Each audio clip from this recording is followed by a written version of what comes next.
بہکایا ہوگا, اس کے ساتھ بھی ہراسمنٹ کی ہوگی, اس کو بھی ٹریپ کیا گیا ہوگا. تو اب بلوچ معاشرے کو یہ سوچنا ہوگا ہم نے ان کی جو اس سازش ہے اس کو مل کر ناکام بنانا ہے. اور میں انسانی حقوق کی جو تنظیمیں ہیں انہیں بھی یہ بتانا چاہوں گا کہ خدا را آپ ہمارا جو یہ معاشرہ ہے اس کا جو مثبت چہرہ ہے اس کو مسخ نہیں کریں.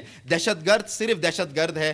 دہشت گرد کا کسی قوم سے تعلق نہیں ہے, کسی مذہب سے تعلق نہیں ہے, کسی رشتے سے تعلق نہیں ہے. آپ لوگ جو ہے نا دہشت گردوں کے نام کے اوپر پروپیگنڈا کرتے ہیں, دہشت گردوں کو سپورٹ کرتے ہیں جس سے دہشت گردوں کو سپورٹ ملتی ہے.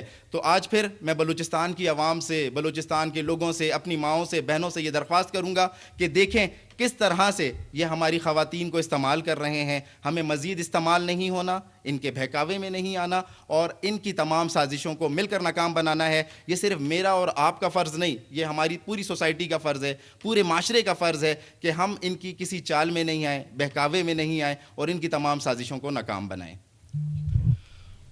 رحیمہ بی بی اس ٹائم ہماری پروٹیکٹیو کسٹڈی میں ہے اور ان کو منظور احمد نے ایکسپلائٹ کر کے خود وہ افغانستان چلے گئے اور ان کو ڈسون کر دیا ہے. ان کا میں چاہتا ہوں کہ کنفیشنل سٹیٹمنٹ آپ کے سامنے دوبارہ دکھائی جائے. میرا نام رحیمہ بی بی ہے. میرا تعلق فیصل کالونی دالبندی سے ہے. میرے شوہر کا نام منظور احمد ہے. منظور احمد سے میری شادی اپریل 2025 میں ہوئی. شادی کے 2 ماہ بعد میرے شوہر منظور احمد نے مجھے ایک موبائل فون خرید کر دیا جو میں استعمال کرتے ہیں.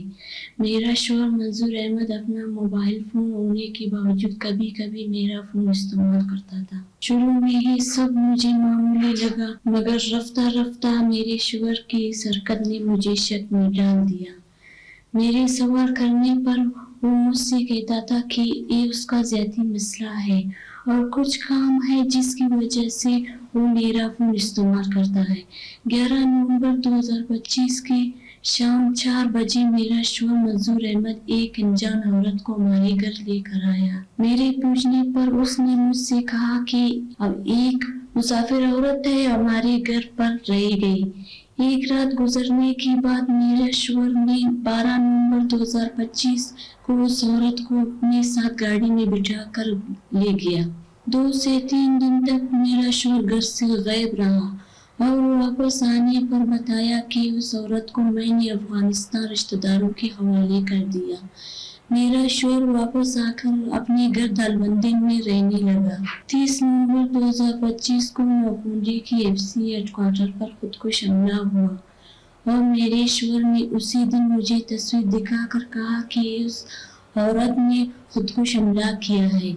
تصویر دیکھتے ہی میں حیران ہو گئی کہ یہ تو زرینہ ہے جس نے ہمارے گھر قیام گیا تھا اور اس سے رابطے کے لیے میرے شوہر میرے فون کا استعمال کیا.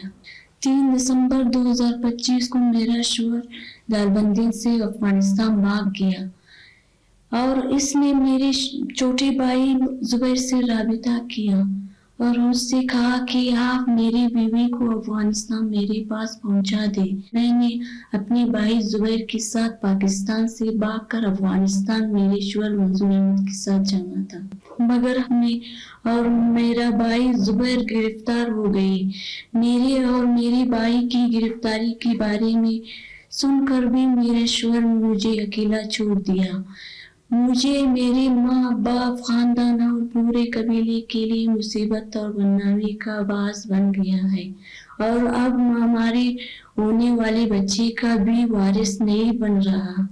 کئی بار اس کو پیغام پہنچایا گیا کہ آپ نے اپنے اداروں کے حوالے کر دیے لیکن اس کا یہی جواب ہوتا ہے کہ میری طرف سے میری بیوی کو مار دو مجھے کوئی پرواہ نہیں ہے.